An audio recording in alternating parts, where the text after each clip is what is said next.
चिले कलान के आगाज के साथ ही वादी कश्मीर में बर्फबारी और बारिशों का सिलसिला देखने को मिला। क्या श्रीनगर में भी बर्फबारी होगी? इसके लिए हमारे साथ मेट्रोलॉजिस्ट है, इनसे जानते हैं। सबसे पहले मैं आपसे जानना चाहूंगी, जैसे कि कल जो है चिले कलान का आगाज हुआ, उसके साथ ही बर्फबारी जो है वो पहाड़ी इलाकों में और मैदानी इलाकों में बारिशों का सिलसिला देखने को मिला। क्या अब आने वाले दिनों में सिचुएशन रहेगी? आज के दिन पर भी क्या सिचुएशन रहेगी और साथ ही साथ श्रीनगर में बर्फबारी होगी या फिर नहीं? शुक्रिया। जो ये सिस्टम करंट चल रहा है, चूँकि wide spread so many countries के लिए था, उसमें लास्ट स्टेज हमारा इसका आ रहा है जम्मू कश्मीर के ऊपर। तो ये सिस्टम कल सुबह तक पूरा 100% JNK से भी ओवर हो जाएगा।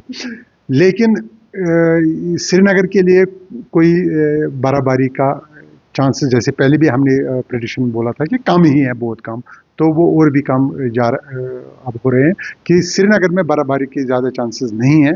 लेकिन अपर रीचेस पे जितने भी पेरीफेरी में जितने भी माउंटेन्स हमारे हाई रीचेस हैं, इसमें आज शाम को भी अभी भी नॉर्थ कश्मीर में हो रहा है, तो आज शाम को भी श्रीनगर में भी बारिश होगी। आउटर पेरीफेरी में हाई रीचेस पे बर्फबारी ही रहेगी। ये कल सुबह तक सिस्टम रहेगा। उसके बाद एक हफ्ते के लिए कल से 30 तारीख तक कोई वेदर सिस्टम नहीं है, मौसम ड्राई रहेगा थ्रू आउट JNK। अगर हम फॉग की बात करें तो कई हद तक फॉग जो है वो खत्म भी हो चुकी है। इसकी वजह से फिर जब फिर से ड्राई वेदर होगा, क्या कुछ सिचुएशन उसके बाद रहने वाली है? एयर हाँ, पोल्यूशन में भी क्या हाँ, कुछ? एयर पोल्यूशन खासी बेहतरी आ गई उसमें। आपने देखा जितनी भी डस्ट एयर में, बहुत ज़्यादा डस्ट थी, 95% डस्ट ही थी।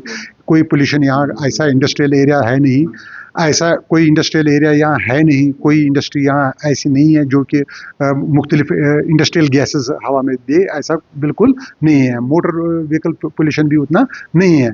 लेकिन जो अगर कुछ है वो डस्ट है। तो अल्हम्दुलिल्लाह जो ये सिस्टम आ गया, इसने अपने साथ वॉश अवे कर दिया, जितने भी पोल्यूटेंट्स एयर में थे उसने उसको खुद ही साफ कर दिया।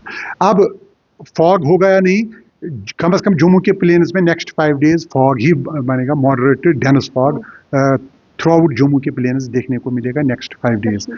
कश्मीर में फॉग के कम ही चांस है, लेकिन सुबह और शाम के वक्त विजिबिलिटी खासी कम होगी, लेकिन फिर भी वो 500 से 1 किलोमीटर के बीच में रहेगी, जिससे ज़्यादा दिक्कत नहीं आएगी। जी, नाइट टेम्परेचर्स की अगर हम बात करते हैं, आज बेहतर जो है वो नाइट टेम्परेचर्स रिकॉर्ड किए गए हैं। क्या आने वाले दिनों में क्या कुछ टेम्परेचर जो है बिल्कुल, नाइट टेम्परेचर्स में बहुत ज़्यादा बेहतरी थी, 3-4 डिग्रियाँ अबव नॉर्मल चल रहा था, क्योंकि क्लाउडी स्काई था पूरे रात।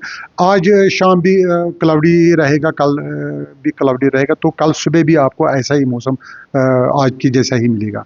लेकिन डे आफ्टर टुमारो फिर क्या हो जाएगा, थोड़ा क्लाउडीनेस खत्म हो जाएगी, खत्म नहीं हो जाएगी तो कम हो जाएगी।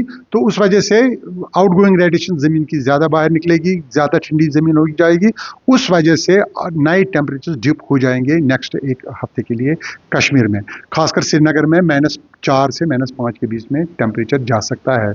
फिलहाल ड्राई वेदर इस तरीके से कब तक रहने वाला 30 है? तारीख तक 30 तारीख तक 100% ड्राई वेदर है। शुक्रिया आपका। तो देखा आपने कि फिलहाल के तौर पर जो है फिर से एक बार फिर से ड्राई टेम्परेचर की बात करें तो ड्राई वेदर जो है वो इसी तरीके से रहने वाला है, कोई भी वेदर एक्टिविटी नहीं होगी। और साथ ही साथ अगर हम टेम्परेचर्स की, नाइट टेम्परेचर्स की बात करते हैं तो वो एक बार फिर से डाउन हो जाएगी, जो कि आज बेहतर रिकॉर्ड किए गए थे, लेकिन फिर से जो है वो डाउन हो जाएगी। श्रीनगर में -4 भी चला जा सकता है अगर हम नाइट टेम्परेचर्स की बात करते हैं। श्रीनगर से गुलिस्तान टीवी के लिए मैं नादिक कबर, वीडियो जर्नलिस्ट मोहम्मद शफी के साथ।